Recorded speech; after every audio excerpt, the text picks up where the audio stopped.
come to back our forum for global organizational tacit knowledge management. And I can see Professor Dr. Wernher. Hi, Wernher. Morning. Morning on my side. Also morning on your side. Yes, I'm wondering what time is it in your location now? You are in the South Africa? Yes, it's 5 o'clock in the morning. 5 o'clock in the morning. Whoa, that's a great, Wernher. Thank you so much for your time, for your energy. You know, this is a great gift to us. And in your early morning, so we are looking forward to hearing your speech. So before you talk about your lecture, I would like to introduce you to our audience.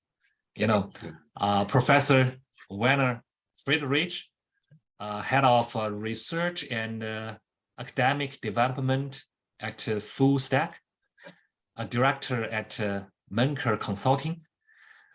Professor Dr. Wernher Friedrich is a computer science, neurology, signal processing information specialist.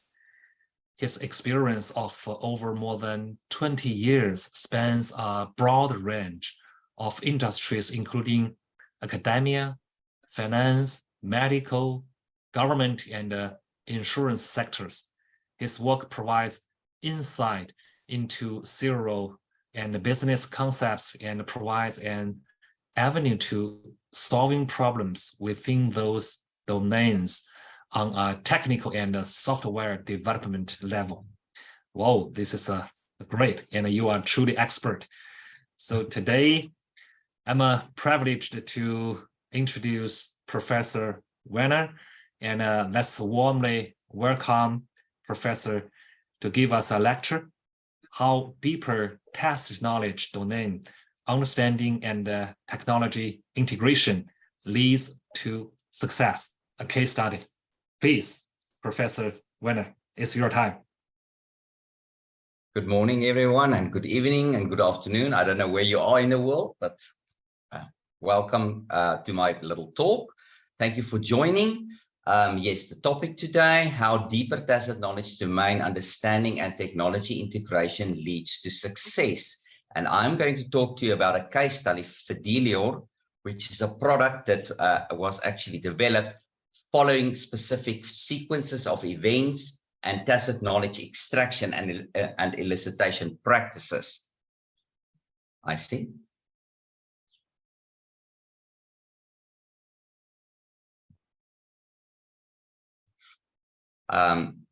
Just on this slide, quickly, a little bit about my background. Jack Wong already introduced me. I just want to quickly explain to you all the areas that I've worked in. As you can see, how all the little blocks where I've worked, and I'm bringing together all those domains knowledge in order to build an integrated foundation in information technology supported by academic levels. And because of this insight and across all these different domains, it provides a deeper insight into tacit knowledge, understanding, and elicitation practices. On the left-hand side, you can see businesses also have ideation and concept and process towards valorization process because of the ecosystems they are functioning in, either on a micro or a macro level of business environments. And on the right-hand side is the technical and understanding and abstractness of business requirements, because something needs to be solved or it needs to be automated. And as you all know, in today's world with artificial intelligence coming into the forefront, into the business domains, this speeds up, it goes faster and faster and faster. So tacit knowledge needs to be understood much, much better in order for the advanced technologies to be a lot more useful in the business environment. Thank you, IC. Just quickly, the agenda. I'm going to talk about the tacit domain problem.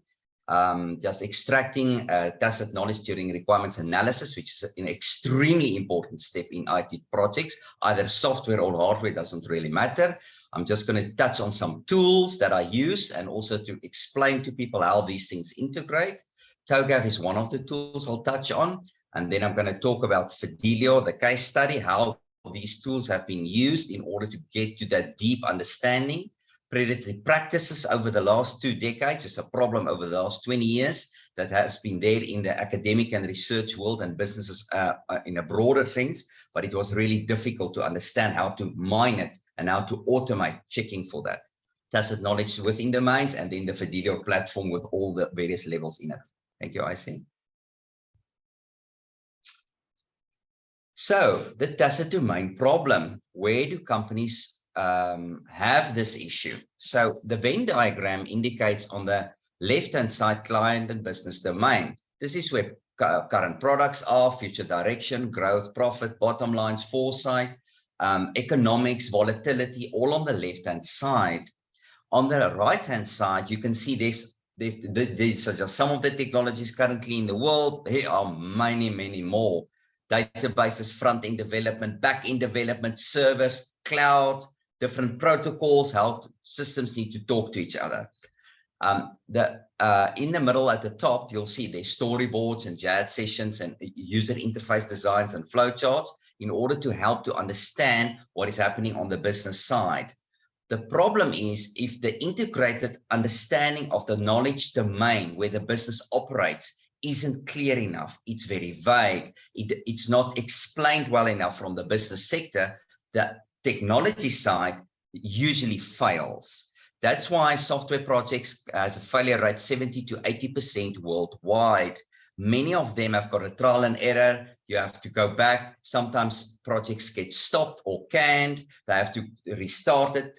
People change companies. So the technology, it's not how you build something. The deeper understanding in tacit knowledge is what you need to build.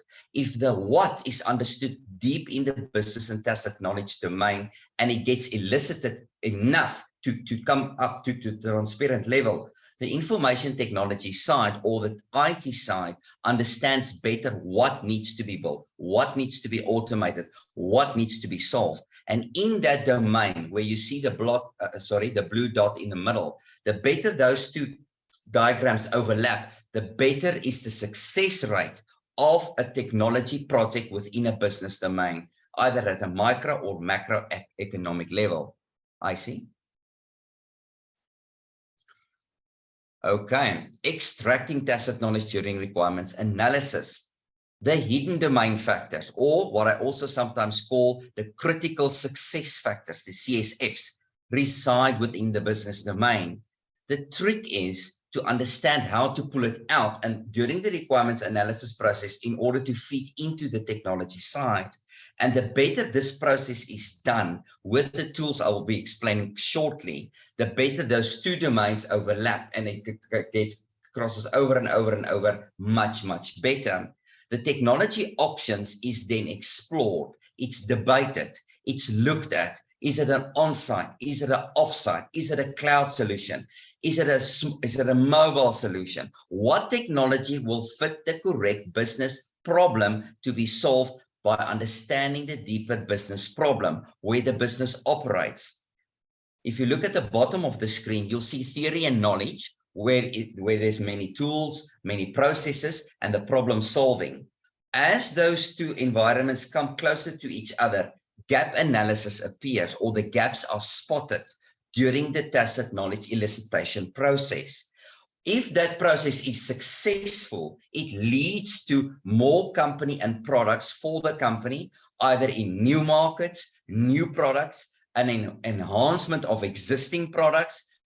Maybe there's sales have been dropping at a company, so you re-look how the company is positioned internationally or locally, depends on what level the company operates, their distribution chains, maybe there's markets they are not aware of. So all of these factors come into play, and that's where the tacit knowledge domain factors reside, because it's technology's job to understand that better in order to help position the company more effective, more cost effective, and more efficient in order to survive. COVID was a beautiful example how unsustainable companies died off overnight because of a change in consumption practices, in traveling practices, in supply chains. They all just changed direction overnight. Still today, we are still living even in post-COVID, and China still with high COVID levels and still looking at the COVID environment to protect their business environment, it still has got an enormous impact. So technology needs to play its role within that new business environment. I see. Here are some of the tools that to help elicit tacit knowledge tacit knowledge in the business domains to get to those hidden factors. 5 whys. Toyota started with this. It looks at why something is not taking place in a company. Is the process flawed? Is the product not working correctly? Maybe the product, the way it's positioned in the market, isn't enticing enough for consumers to actually buy. Maybe you are a global manufacturing company. You need a different supply chain. Maybe the product you are selling is not, the buyers are drying up. That means you need a strategic change. That then technology also needs to play its role. The next one, rich picture design, or what some people refer to as mind maps, looks at the understanding stakeholders, the intricacies between players, micro and macroeconomic markets. What is competition doing? What are the focus areas? This, at a visual layer, integrates various role players around the company and also around different areas where the company operates. Pestel looks at the global level from different organizational perspectives: political, economic, social impact, technological. Their technology comes in again. The legal aspect. What is the company doing? Are they breaking any laws? Are they sustainable within a specific country? Maybe there's a new market they want to venture into. The environment. CO2, manufacturing issues, the whole shift to zero carbon footprint for countries and companies is a really hot pressure point at the moment and going into the future. So you analyze the problem from different domains and different angles. Then SWOT analysis, strengths, weaknesses, opportunities and threats. Every company or every organization needs to do this in order to understand if their investment in technology or in the solution, is it going to have a return on the investment, or are they not sure? Is it very vague? Maybe it's a research project. Maybe it's an exploratory project for a company. So you look inside and outside of a company and its business domain and look if the hidden factors are well understood. Look at what is good and what is not. Turn then weak areas into strong ones. Maybe your product is weak. You maybe need to redesign it. Maybe it's got a performance problem. If you look at engines today, there's a big shift internationally. If you look at electrical cars, so the burning, the fuel engines, the oil engines, they are going to phase out over time, which means electrical vehicles is going to have an enormous pickup in the very near future. It's also a push from CO2, carbon zero footprint, from governments, from companies, and your consumers at the end of the day. I see. This is an example of a rich picture design or a mind map. If you look in the center, you'll see I've just made a fictitious company, ABC Technologies. But around ABC Technologies, there are many role players. There are many facets around that company. If you look down, you'll see a website. That website is a lead generation for the company. It's also the company's image. It's how you interact with the public out there. It has got data analytics. Who's visiting your website? How does traffic look? For instance, the ABC companies might have ABC offices. They can have an ERP system for around the company. They're also linked to IoT or Internet of Things. Maybe that's automated during the manufacturing cycle. The IoT provides you stock levels. It checks if stocks are low for automatically reordering levels. That can become an artificial intelligence process. If you look on the cloud side, there's also clients connected. It can be also what you cannot see currently on the rich picture design is clients that are not cloud-based. That already identifies a gap regarding ABC Technologies. How do they communicate and integrate or talk to clients that wants deliveries that's not cloud-based? Maybe it's a solitary country. Maybe the technology has got a problem in that country. Maybe speed, technology speed, telecommunication speed. if I think about developed and developing countries, some of them have got huge internet problems as we still talk today. So there could be a barrier of entry if you're a technology company into a country like that. Look at the political environment. Are they for change or are they against change?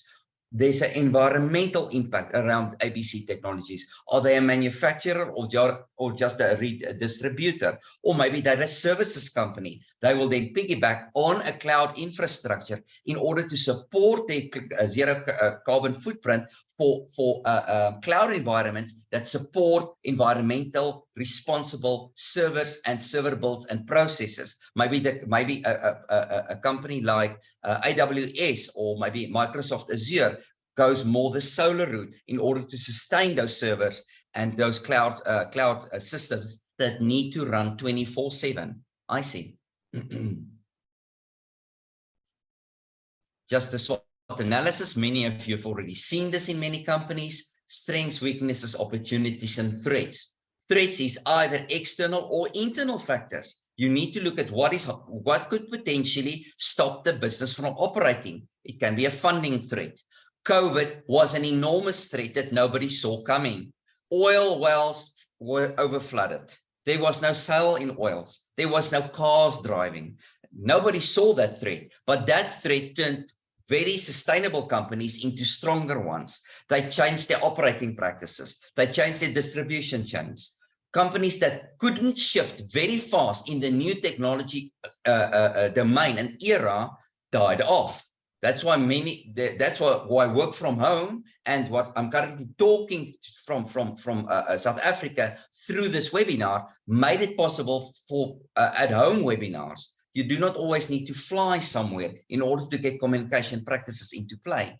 That threat was turned into an opportunity and strength for companies that shifted using technology in order to solve their business problem. How do I communicate with my customer in a digital era where I do not have any feet coming into my stores anymore? I need to move to online sales and do it rapidly. I see. TOGAF, beautiful, beautiful methodology. It's been with us many years already. I use it when I build systems, when I look at companies, when I need to go deep into companies to extract the tacit knowledge to come out. So it's got many phases. You'll see phase A up to H with all the different steps. It's got an as is, what it's now, and a to be, what you want it to be, where you want to go into the future, what you want the solution in order to do for the company. The phase A is the architecture vision. It's just what you want to do with it, with the solution. Phase B is one of the areas where tacit elicitation is extremely important. The business architecture. You need to understand the business in order to understand if the technology solution you want to build is going to actually work correctly or be efficient enough and cost effective enough for that business in that business domain.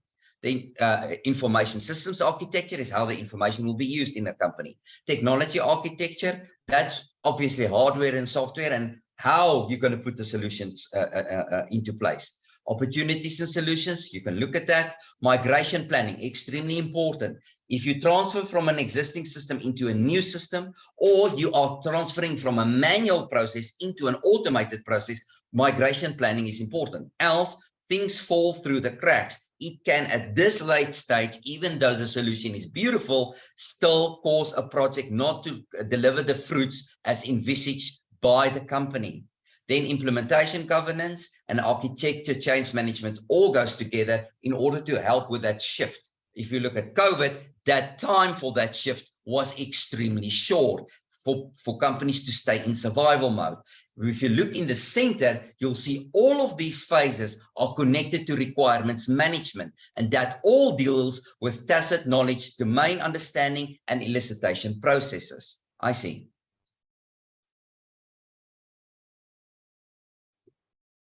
This slide explains the problem domain where the platform that I'll come to just now has been developed.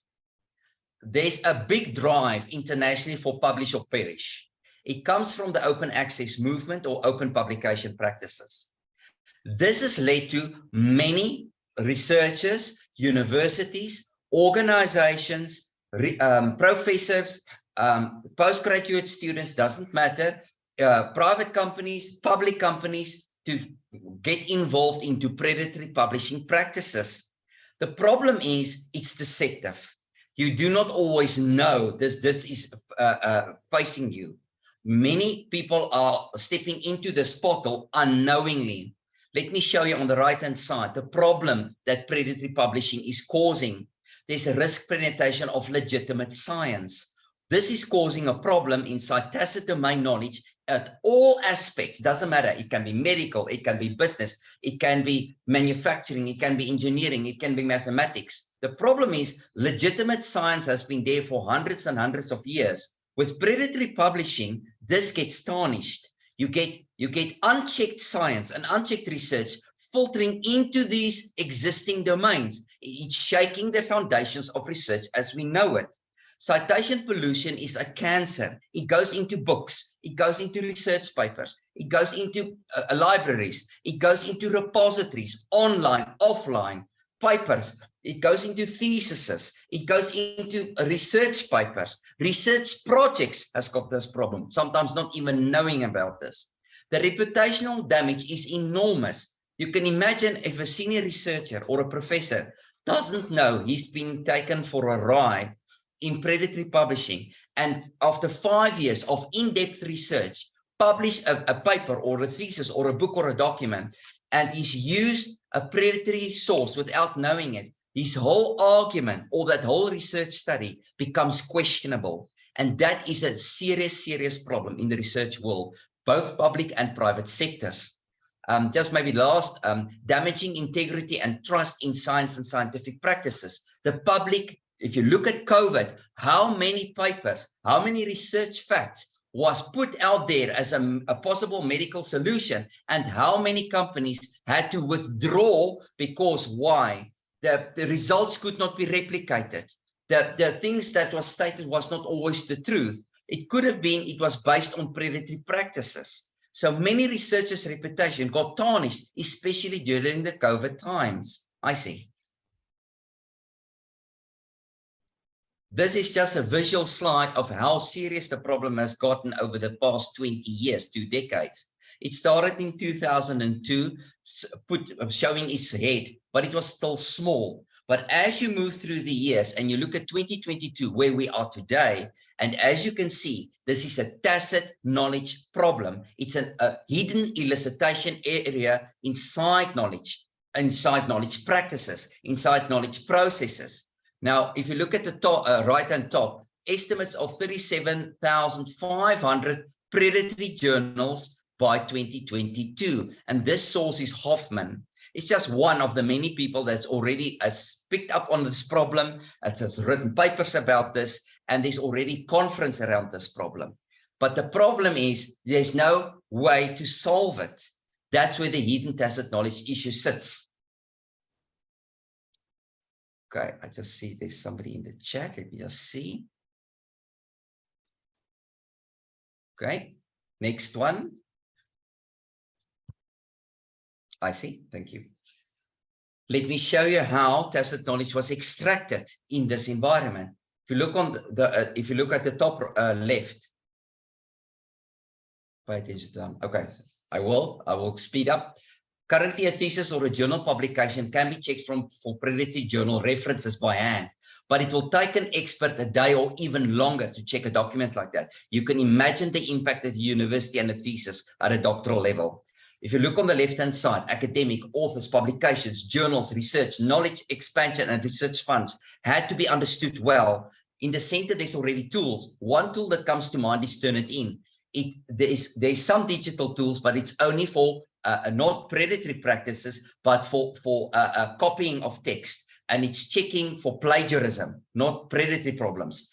If you go to the right-hand side, current publication systems had to be understood, manual versus automated. And then at the right bottom, can a tool or a platform be developed that can automate the manual process that is very labor intensive in this case, because you need deep expert knowledge to understand what to look for. Next slide. I see. Thank you. So Fidelio was born. We had a group of international people coming together where we started to check if this was possible. It was developed over many months, and extreme testing was done by academic specialists and librarians. The system increased efficiency of checking documents where it takes a specialist a day or even more, 2 to 3 minutes. That's the speed to check for predatory references used in a document. The intelligence in the system was key. It had to combine many factors. You'll see on the next slide.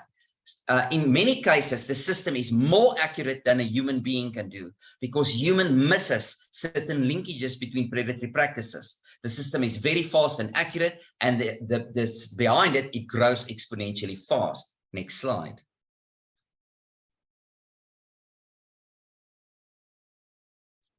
These are all the domains where the Fidelio platform had to come together. Manual processing during document checking, that processes had to be understood. Expert knowledge of academic practices and publications. Institutional knowledge and research criteria and practices had many tacit factors, critical success factors for this solution in order to reach success levels. Database knowledge about predatory publishers. There are many database sets out there that had to be understood in order to understand if this checking could be automated. I see. Next. This is the Fidelio platform. I invite you all to go and have a look. You are most welcome to go check it out. There's the address at the top. The question that every researcher, every university, every research company and postgraduate student, both professional public researchers need to ask, can you trust the sources that you are using? Next slide.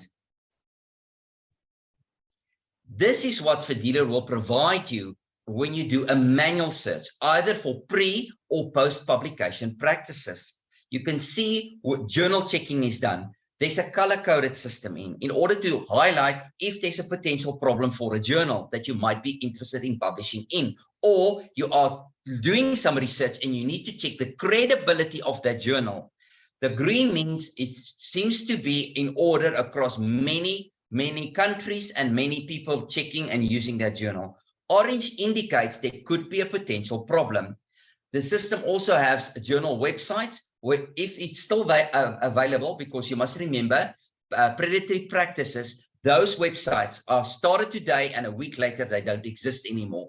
What journal practices also do, the predatory publishers, they copy existing legitimate journals and they create facades. They create this is why I was talking earlier that professors and even the research institutions are not even aware they're taken for a ride. The sites look valid. It looks legit. They've got ISSN numbers, ISBN numbers. They've got even researchers with photos about their reputation being displayed on those websites. But when you start looking deeper into those practices of those journals, there's no peer review. They will publish anything if you pay a high enough amount. It's so bad that some researchers actually pay any amount of money just to get something published. Remember earlier, publish or perish. Next slide. I'm almost done. Okay. This is the heart of the Fidelio system. You upload any document. It can be a thesis of 1,000 pages. It can be a research document. And when you submit, the system does checking in 2 to 3 minutes time. Next slide. And what are you going to get back? This is what you're going to get back. A full Fidelio report. It shows you in the center quickly where all the greens and oranges are, how many references have been picked up. It tells you at the top of the report, it shows you what has been scanned, what has been checked. I'm specifically pointing you to the right-hand side, the oranges. If you look, this could be, in this case, biotechnology is a journal used in this research paper. And the oranges shows you on the comments, publication concerns, possible predatory publisher, which means deeper investigation is required for a research paper like that, which could be if the core argument in that thesis or that document is based on some of these journals, you have a problem inside the whole research study. Next slide. If you would like to inquire how to integrate tacit knowledge and technology solution, here is my details. There's my email address. I'm open to discussions or questions. You can also check my LinkedIn profile. Thank you very much. Next slide. Thank you for your time. And that was my little lecture. Thank you very much, Jack. Back to you. Thank you. Thank you, Professor Wernher. Thank you so much for your passionate and insightful speech. I cannot imagine this is your 5 a.m. in the morning. Okay. Thank you. Thank you so much.